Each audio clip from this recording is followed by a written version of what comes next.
Bharatiya Janata party एक तरफ देखती है, अब तो सब चुन के भेज रहे हैं इनको। देखिए, मैं तो सुधांशु त्रिवेदी जी से कई बार हूं और ये ऐसे भाजपा में सिर्फ इकलौते मुझे लगता है ऐसे लीडर हैं जो मुसलमानों में बखूबी सुने जाते हैं और पसंद करे जाते हैं। नंबर एक बात।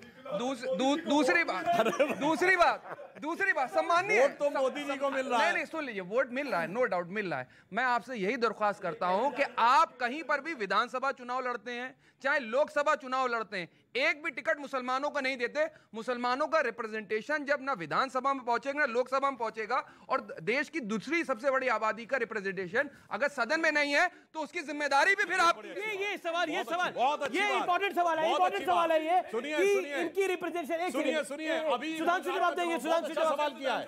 जब यूपी का चुनाव आया था 80-20, तो उन्होंने कहा 80-20 का मतलब तो हम समझ रहे हैं, ठीक।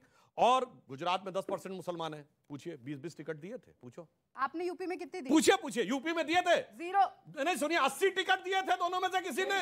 आपने तो 0 दी। यही होता है। अच्छा, कितने टिकट दिए थे बताइए? कितने दिए थे? 4, 5, कितने दिए थे? पार्टी जाते में राजनीति नहीं करती है। तो फिर उनको कैसा सवाल नहीं पूछना? ये सवाल गलत है। आखिरी में मैं कहूंगा, मुसलमानों की स्थिति जानते क्या है इस देश में?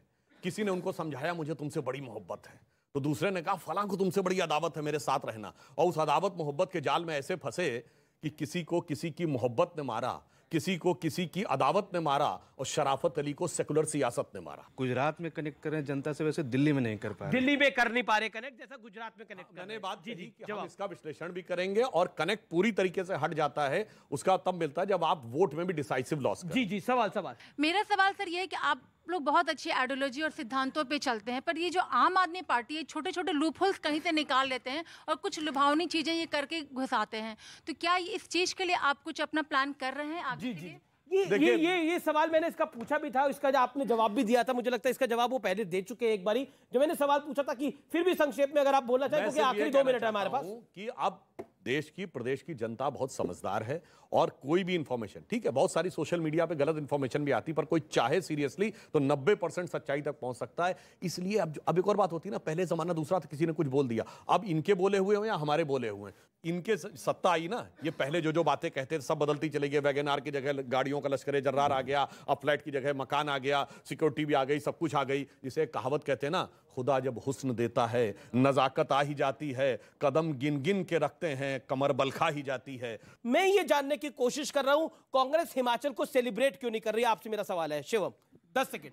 इन फाइटिंग बहुत ज्यादा है, और ये बिल्कुल क्लैरिटी वाली बात है कि जिस तरीके से कहीं ना कहीं एंटी इनकम्बेंसी इनके फेस में जाकर पड़ी है। जीत से खुश नहीं है? जीत से खुश है, लेकिन बनाएंगे किसको? आप मुझे एक चीज बताइए, क्या चंडीगढ़ में क्या हाल हुआ, अभी दिल्ली में क्या कहा जा रहा है मेयर को लेके? आई डाउट के हिमाचल में भी कुछ ना कुछ खेला हो ना जाए। जी क्या आप क्या अमीश भाई आप क्या कहना चाहते हो? मैं यही कहूंगा कि ये सोच रहे हैं हिमाचल में कि हम जीते क्यों, हारे ही अच्छे थे। ठीक है, हारे ही अच्छे थे।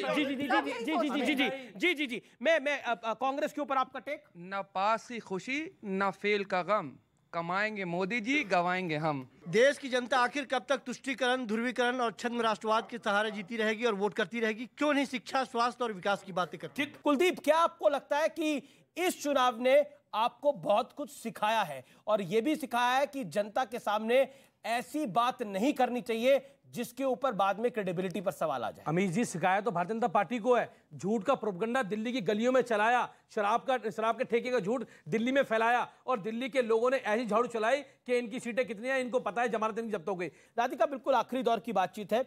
ये तीनों चुनावों के नतीजों ने कांग्रेस को कुछ सिखाया है, या फिर आप भी आम आदमी पार्टी की तरह कहते हैं कि उनको कुछ नहीं सिखाया है, बीजेपी को सिखाया है? आपको भी लगता है कि आपको नहीं सिखाया है कुछ? देखिए, हर चुनाव हर राजनीतिक पार्टी को, हर नेता को कुछ ना कुछ सीख देकर जाता है। कोई अच्छी सीख, कोई बुरी सीख, और हर जगह अलग अलग एक्सपीरियंस होता है। कहीं हारते हैं, कहीं जीतते हैं, क्योंकि सब राजनीतिक पार्टियां अपने अपने वादे जनता के आगे रखती है। कोई नकारे जाते हैं, कोई स्वीकारे जाते हैं। एक बहुत बड़ा इतिहास आपने रचा है गुजरात के अंदर, लेकिन हिमाचल में हार भी हुई है, एमसीडी में भी सत्ता गवाई। हम देखिए, पहला तो फैक्ट ये बताऊं, आम आदमी पार्टी 4 राज्यों में 6-6% वोट पाकर आ गई है, और इसने यह भी रिकॉर्ड बनाया है कि 4 राज्य ऐसे हैं जहां इन्होंने लगभग सारी सीटों पर जमानत जब्त करवाई थी, जिसमें हिमाचल, उत्तराखंड, उत्तर प्रदेश और गोवा।